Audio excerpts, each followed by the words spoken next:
Hi everyone, welcome back to How We Rose Cook. Today we're gonna make a banana bread. I have these bananas overripe, so why not? So I'm gonna go ahead, peel them and squish them with my fork. Oops.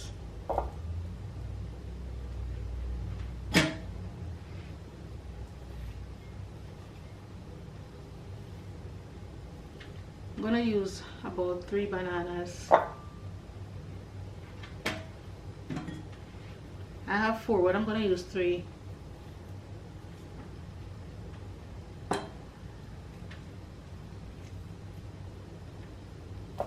I mash it out with the potato masher.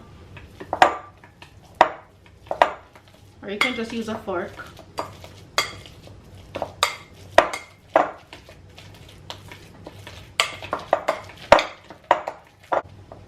Oops.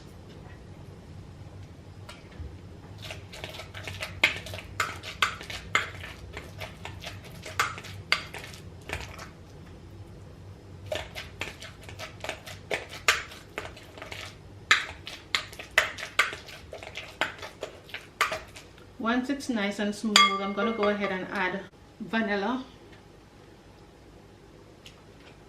I'm adding 1 tablespoon of vanilla. Next, I'm gonna go ahead and add butter. I'm using a mixture of butter and oil. You can use just butter or just oil. It's totally up to you. I also do have another video where I make the banana bread more of a cake consistency. You can check that out as well. I've added 1 stick of softened butter, half cup of oil. Now I'm adding my cinnamon powder, and I'm gonna go ahead and add my milk and my brown sugar.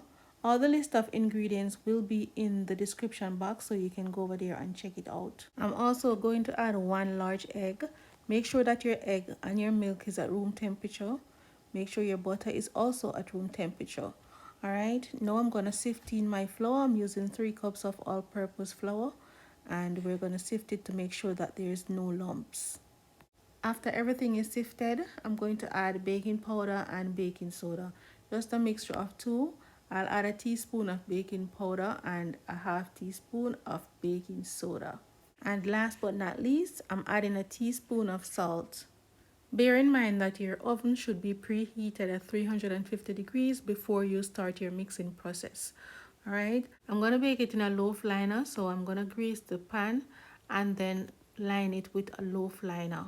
If you don't want to use a whisk, you can just pour everything in your stand mixer and combine, or you can use your hand mixer, but a whisk works fine for me. Once it's fully combined and there's no lump of flour left inside, you can go ahead and just pour this in your loaf pan and bake it for 1 hour. After 1 hour, it should have a golden brown color. You can just poke it with a skewer or a toothpick. Once it comes out clean, you know your bread is ready.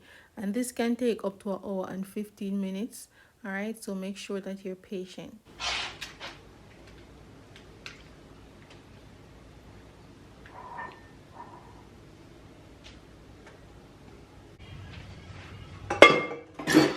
Now, I'm not a fan of having nuts in my pastry, but I love honey roasted peanuts, and I decided to crush a little and sprinkle on the top. And let me tell you, there is no disappointment there.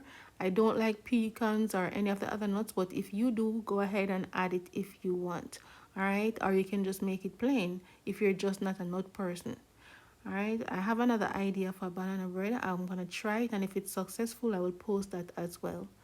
There we go, into the oven, and here we have a delicious banana bread. Let me tell you, that crunch on the top with the peanut was amazing, and a few of the peanuts fall off when I'm cutting it, but that's totally fine. But a lot of it was embedded in the bread, and it tasted so good. I always make peanut butter and banana sandwich. So maybe that's why I'm enjoying this so much, that it was finished by the next day. Everyone took a slice, and trust me, it's something to try. So give it a try and come back and let me know in the comment section. I'm gonna give you a close-up so that you can see the level of moisture. This was so moist. I'm already getting testimonies on my Facebook messages from persons who have tried this, because I posted it on Facebook last week.